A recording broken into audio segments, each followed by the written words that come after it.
contraire, n'est-ce pas, mon cher Vincent? Bonjour. Bonjour, mon cher Dimitri. L'édito international avec vous, Vincent. Les 27 chefs d'État et de gouvernement ont rendez-vous ce soir pour discuter des postes clés à Bruxelles. Les élections ont mis la France en dessus-dessous, mais la machine européenne, elle continue comme avant, hein.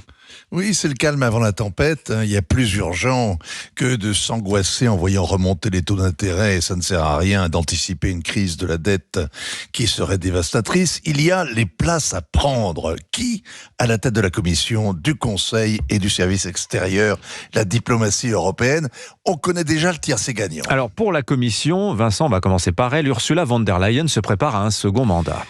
Ce sera Ursula II, comme il y a eu Elisabeth II. Ursula II va rester impératrice d'Europe. Normal, la droite, ou plutôt le centre-droit, est arrivé en tête. Le Parti populaire européen a même gagné quelques sièges. Emmanuel Macron et Olaf Scholz ayant été défaits, Ursula von der Leyen n'a plus rien à craindre de ses alliés, qui étaient parfois les sociodémocrates et les libéraux un peu encombrants. Reste l'obstacle du Parlement, qui doit approuver sa désignation. Des députés ont la rancune tenace.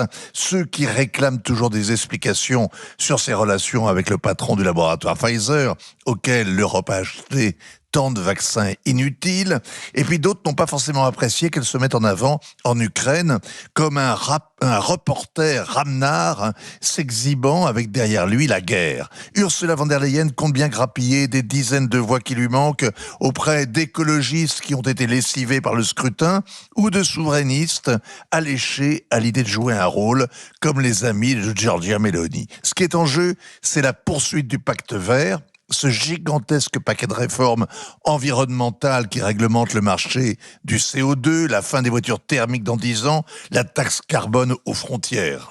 Alors maintenant, pour présider le Conseil européen, c'est-à-dire l'Assemblée des chefs d'État et de gouvernement, Vincent, alors là, il faut un homme de gauche, puisque c'est le Parti social-démocrate qui est arrivé deuxième des élections européennes, hein.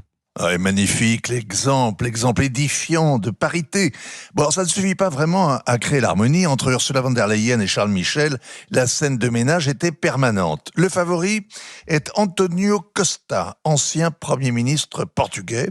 Il est habile, il est aimable, il serait parfait comme grand chambellan des conseils, sauf un détail qui n'en est pas un. Costa est empêtré dans une affaire de trafic d'influence qui l'a obligé à démissionner du gouvernement portugais à l'automne dernier. La justice est lente, il n'a toujours pas été inculpé ni innocenté. En d'autres temps, ça n'aurait posé aucun problème. Ursula von der Leyen elle-même a bien été nommée alors qu'elle était au centre d'une enquête du Parlement allemand sur des contrats lucratifs. Mais justement, le scandale des pots de vin qui a éclaté au Parlement l'an dernier devrait rendre les eurocrates plus exigeants sur les affaires de corruption. Alors reste le troisième haut poste, un haut représentant pour la politique étrangère et les questions de sécurité, Vincent. Alors, Kaja Kallas est première ministre d'Estonie, fille de premier ministre d'Estonie.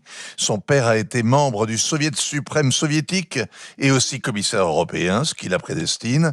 Elle est aussi la petite fille du fondateur de la République estonienne, ce qui fait que toute la famille a été déportée en Sibérie. De quoi expliquer que depuis 2 ans, l'Estonienne soit en Europe la figure de proue du front anti-Poutine.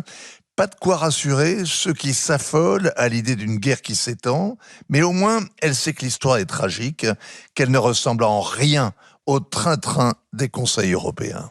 Signature Europe 1, Vincent Hervouette. Merci beaucoup, Vincent. Il est 7h45.